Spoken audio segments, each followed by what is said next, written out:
Boy, what a long day of being Karl Marx. Am I right, framed picture of Immanuel Kant? You get it. Between giving speeches at the teachers' union, splitting a bratwurst with Engels, and finishing up the rough draft of the Communist Manifesto, I barely had any me time. I'm exhausted. I don't know. Maybe I just need something to take my mind off watching laborers become further alienated from their commodities under capitalism and our impending loss of freedom at the hands of the bourgeoisie.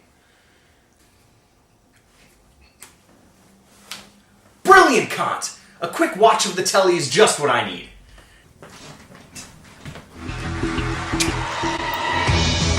Welcome to the Shark Tank, where entrepreneurs seek an investment to start, grow, or save their business. So, we took $100,000 of loss last year. If the sharks hear a great idea, Party shirts. they'll invest their own money It's really good. and fight each other for a Here's deal. my offer that you cannot match, Kennedy.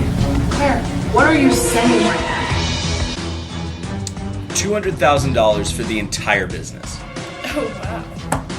Are you nuts? This is a piece of crap. Who are the sharks? They are self-made business experts with billions. Sebastian Zachow is a shrewd venture capitalist who made his fortunes from the inheritance of his great-great-great-grandfather, the inventor of salt. Claire McAlpin went from waiting tables in Manhattan to building a very small and locally run janitorial empire. Robert Gilman, son of an immigrant factory worker, is the founder of a blue-collar construction working firm. And Kennedy Gray is a renowned billionaire tech mogul and the outspoken owner of the Dallas Half Bricks.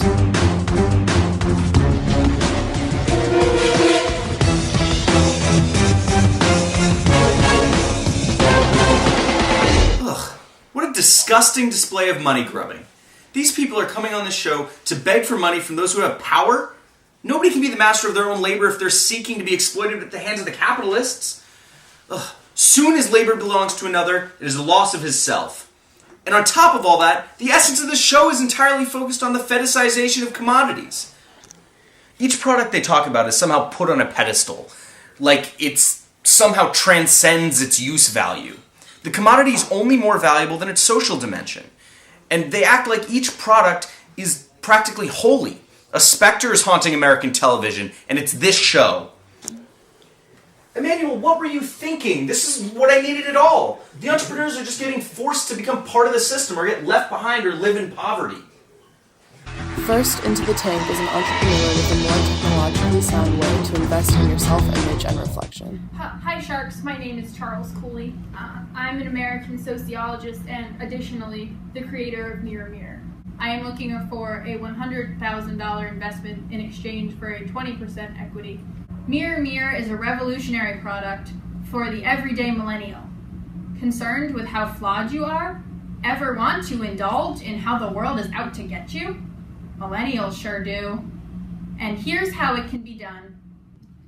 After my studies on human nature and the perceived perspectives of others in society when analyzing the self, I created the Mirror Mirror to essentially be a more productive version of the diary we all had growing up.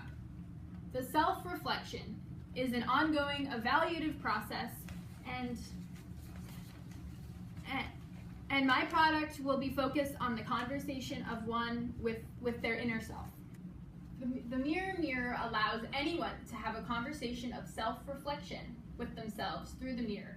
As you talk to the mirror, it produces a reflection of you with some sort of exaggerated feature or filter that truly represents your collective sense of self in the moment, comprised of your own thoughts and your perceptions of others' opinion.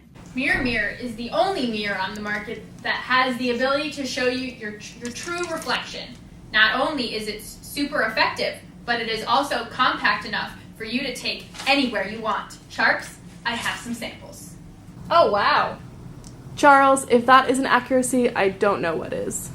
So tell me, Charles, how exactly does this product work? Glad you asked. Well, we have created a looking glass technology that analyzes the proteins in your pupils that transmit the way you have acted throughout the day. The mirror will be emblematic of three principal elements. 1, how we think our personality appears to others. 2, the judgments they make based on our personality. And 3, how this affects self-perception through feelings. A social self of this sort might be called the reflected or looking glass self. Each to each, a looking glass reflects the other that doth pass. So I can only use this for a single day, not yesterday, not last week, not last year?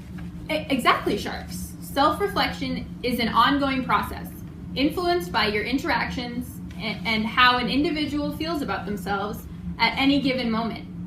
Users really only tend to care about how they have portrayed themselves to others within a given day. As this process continues and past senses of self become outdated and irrelevant.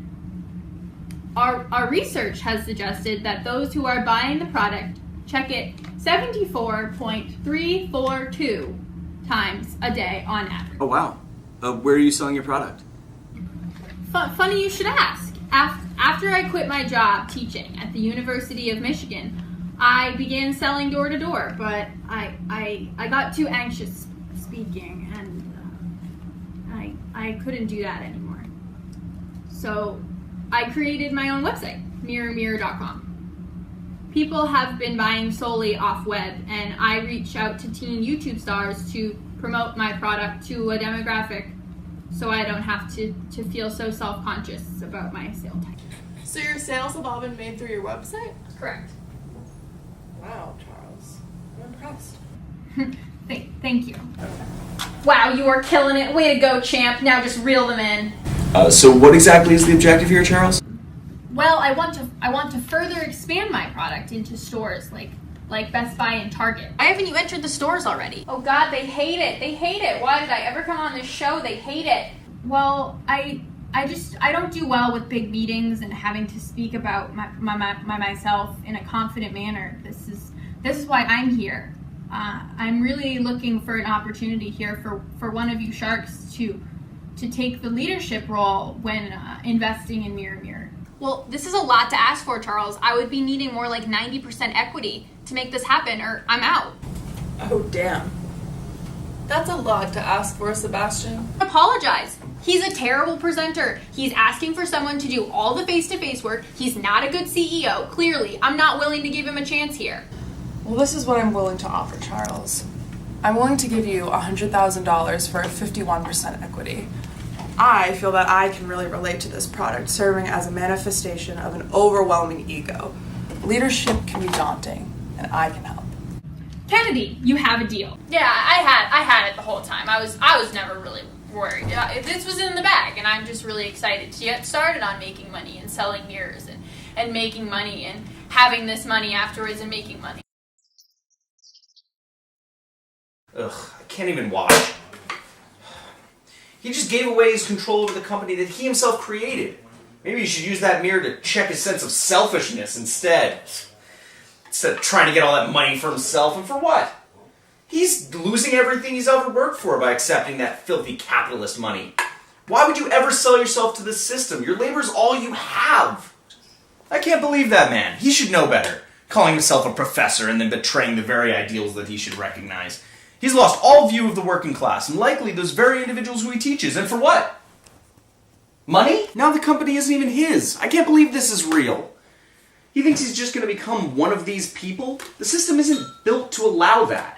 He's just going to be right at the bottom and used. He's just selling himself for his labor. Second into the tank is an entrepreneur with a way to address the problem that has no name with a product that has no name. Hi, Sharks. My name is Betty Friedan. And the central aim for my product is to focus on advocating for women to find fulfillment outside of traditional domestic roles. I will be addressing how this problem lay buried unspoken for many years in the minds of American women. I am here for every woman who's afraid to ask, even of herself, the silent question, is this all? I'm a married woman and a stay-at-home mother. Over the years, I've grown tiresome of having to take on the sole responsibility of maintaining my home and this has come at the expense of my own personal academic and creative pursuits. Along with my side job of being a feminist writer, I am also the inventor of this product. I have benefited from the financial stability of my husband, which has allowed me to stay at home with my children and work from home. My motivations for making this product has come from my own dissatisfaction with having to spend excessive time doing repetitive and mundane tasks at home. I could just pay a housekeeper of some kind, but I don't want to have to pay another woman to take on the responsibilities of my home. I would like to optimize and not subject them to that kind of mundane labor. We can no longer ignore the voice within women that says, I want something more than my husband and children at home. Well then, who would do the housework? That's what this product is all about. This finely crafted robot has 2 opposable extremities that can be removed and replaced with utilities such as frying pan, mop, or even a washing machine. It does every household chore you can imagine, and it has the ability to multitask at a rate 5 times more efficiently than the average human. Does it have a name? Good question. It doesn't have a name. For years, women have been unsatisfied with their traditional gendered roles in the home, and this problem has never quite been given a name. As such, I didn't give the product a name either. Okay. How long does it take to produce? It's a bit of an extensive production process, about 9 months, but it lasts roughly 78.8 years on average, and we will cut costs in the long run as it allows for homes to have both parents as sources of income with the extra help. Additionally, it cuts down on costs. We have used all recycled materials for this product. As a working professional woman, I am in awe. What a brilliant product. I can't wait to purchase one of my own. First things first, tell me, what are your sales? As of right now, none.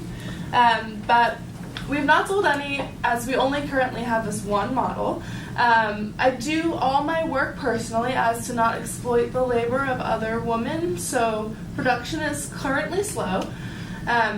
We need the finances to get production up and running. I'm asking for $300,000 in exchange for co-ownership and an active role in the company.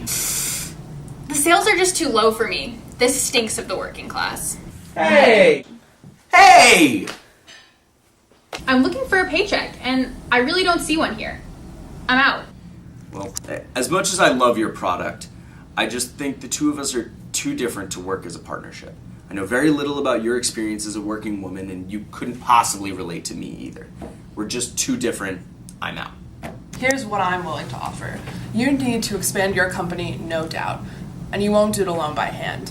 I need to export labor to my workers in other countries, but I think this product can be a success. I will give you $10 million right now for your entire company, and I will make it huge. What? Why? It's terrible. Quite the offer indeed. So exploiting this entrepreneur isn't enough? You feel the need to employ workers in other countries who are willing to submit themselves to the cheapest of labor in order to be a part of the system? Essentially, under capitalism, one must give up their freedoms and sell their labor to maintain a physical experience, and yet, under these conditions, the individual is not using their own head and hands to serve themselves, but to serve capitalism. This is horrid, Kant. Horrible! Well, what do you say? Well, before you decide, I can't offer you much money as I'm only a small business owner, but I will be thrilled to be a co-owner of such an advanced product and to work alongside another driven woman. A 50-50 partnership is what I recommend. Your vision of a product that doesn't take advantage of other women's work is a vision that I can get behind. Well, Kennedy, I really appreciate your kind offer, but no amount of money can replace equal partnership with someone who shares my vision. Claire, you have a deal. That's absurd! You're making a huge mistake! That's not how this show works. You're supposed to take the deal that will make you the most money. Our ratings will tumble. I'm really pleased with the outcome today. I wasn't sure what to expect since I was asking for a partnership rather than a sponsorship. Claire really bought into my vision, and I'm glad that we're We as strong women can move forward together. Great. Let that awful show crumble. I am glad to see that Betty came to her senses in the end. What we need is to see the workers unite on equal standing and take back control from the capitalists. Capitalism only leads to revolution, and they'll all find that out soon enough once those entrepreneurs realize what they've lost. Isn't that right, Kant? Yeah! Men and women alike should be free to control their own labor and create their own products without feeling the need to utilize others' labor for their own benefit. They'll realize this and start working towards a working class revolution. We must move away from such absurdities like selling yourself to a system that will only exploit you. Capitalism only helps the powerful, and these people should realize that. Trying to sell themselves. Ugh, now that's absolutely absurd. You never need to sell yourself to the system. That's how you lose your own worth. Those silly people. Workers of the world, unite! You have nothing to lose but your chains. Brilliant. Ah, that did put us in a good mood, didn't it? Don't you love criticizing those who abuse their own power? Yeah.